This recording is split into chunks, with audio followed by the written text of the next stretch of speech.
Republican Senator Bill Cassidy of Louisiana. He is joining us here in our New York studios. Senator, thank you so much for speaking with us today.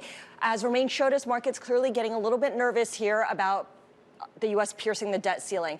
Does Congress need to do a short-term fix here to buy more time on a compromise on the debt ceiling?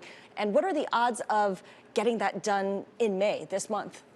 It has to be done between the president and the House of Representatives and the Republican House of Representatives, the Republican majority. I think a short-term debt ceiling increase would do a little bit of a cooling off period. But you can ask, if the president is not going to engage, what does buying short-term mean? The president has to engage. He's got to show leadership of the political reality, in the context of a political reality, not in the context of how he would like it to be. Okay, so what might that compromise look like? From where you sit, what would be acceptable for the president to give way on, and what would be acceptable for the Republicans to give way on? It is very hard for me to say as a senator. I say the president not only has not shown leadership, he's been a black hole for leadership, sucking out the ability of anyone else to do something. People approach me and other senators. We've worked on bipartisan things in the past. What would you do? I got to say, it's not worthwhile for me to do anything because the president says he only wants that which he wants exactly the way he wants it. Now, that doesn't work in a marriage. That's a starting point for negotiations, though. Except it's been a starting point for several weeks now. At some point, particularly after the House Republicans actually returned a deal, that's when he should have engaged like the next day. And instead, now he's having a meeting of the so-called four corners. The only person he needs to meet with is Kevin McCarthy. And having McConnell there and Schumer is merely window dressing. The president needs to engage in the political reality of McCarthy's ability to lead that House. But there is some concern, and we know that he's sitting down with them tomorrow. And I thought it was interesting, some of the commentary by the Senate leader, Mitch McConnell, who was asked about his role, kind of echoing what you just said, that he would rather defer to McCarthy because it's basically, you know, his ball to play with right now. The question is, McCarthy's pretty much put his cards on the table. We know exactly what he's proposed. We know what his party wants here.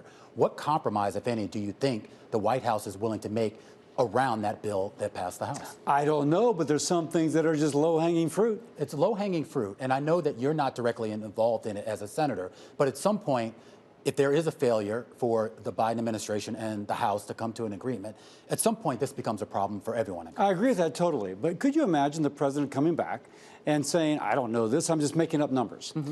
Part of what the House Republicans propose is for the president to cease his student loan pause and other student loan policies.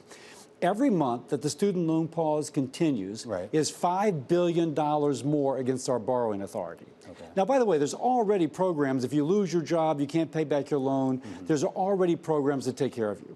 What the president is proposing, according to CBO, will cost $500 billion, almost. $500 billion.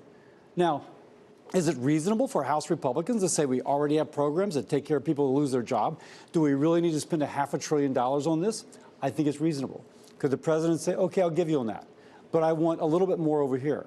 That's how negotiations take place. I am curious as to what you're hearing from your constituents, meaning how much does this issue resonate with regular people? I mean, we talk about it on the high level. It's easier for us to kind of look at it from the way we look at it. But are people on the ground, are they really looking at this and saying this is an issue that matters to us, this is something we're going to vote on in the next election? What really resonates is the inflation that's just eating away at their paycheck, which they understand is related to out-of-control spending.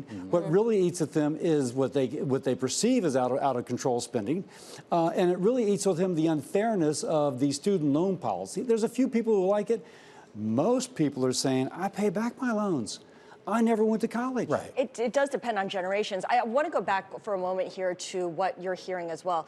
Janet Yellen has said that the global financial system faces chaos, her words, unless Congress acts pretty soon. What kind of market instability do you think is needed in order to push forward a resolution, whether it's this month, whether it's June 1st? I will say it takes a president to engage.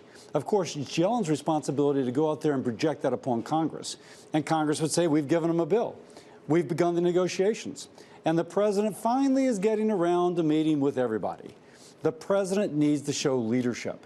Not just say, I want it exactly the way I want it, and I won't talk to you otherwise. I am curious. That's not leadership. But some of the stuff that's on the table, I mean, student loans, but it's also, we get into sort of the entitlement programs and everything else. There's a lot here that either people are trying to cut or think should at least be part of that conversation. And I'm curious as to, beyond just student loans, what else are you looking to maybe trim that would actually get us to whatever that fiscal agreement is going to be? Well, first, I think, this is what I'm reading from the Senate, from the House Republicans. Okay. So I can't represent anybody, but what I understand, yeah. That said, I actually think work requirements for able-bodied adults who do not have dependents is a pretty good thing. Because if you look at it, somebody's paying for that Medicaid. It is a taxpayer, and she's getting out there and she's working hard, but paying for someone else who chooses not to work. We have unemployment so low that if you wish to have a job, you can. And may I point out, statistically, working is good for you.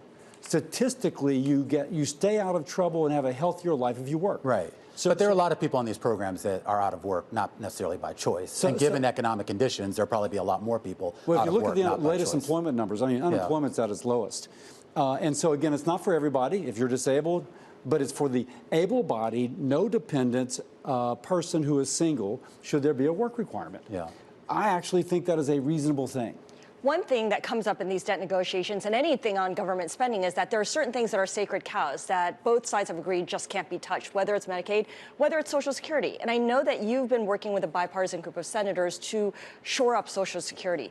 Is there anything in that that could be pushed forward in some kind of debt agreement negotiations with the White House right now? Scarlett, be still my heart. But first, let me say that what we're working on Social Security cannot impact the debt ceiling agreement because nothing changes in the first 10 years. And for folks who don't know, the program goes insolvent in 8 or 9 years. When it goes insolvent, everybody gets a 24% cut who's on social. Poverty among the elderly doubles. And so far, both Biden and Trump are pretending there's no problem. Now, I would say it's going to help our long-term indebtedness to help this. And it's going back to the social needs of the people dependent upon these programs. If Biden really cared about their social needs, he'd be doing something to make sure that there was not a doubling of poverty among the elderly when the program goes insolvent. All right, Senator, really appreciate you taking time for us. I know you have a lot of work. You may not be directly involved in the negotiations, but everybody is really watching Congress as a whole. That's Senator Bill Cassidy, who represents the state of Louisiana. A lot more coverage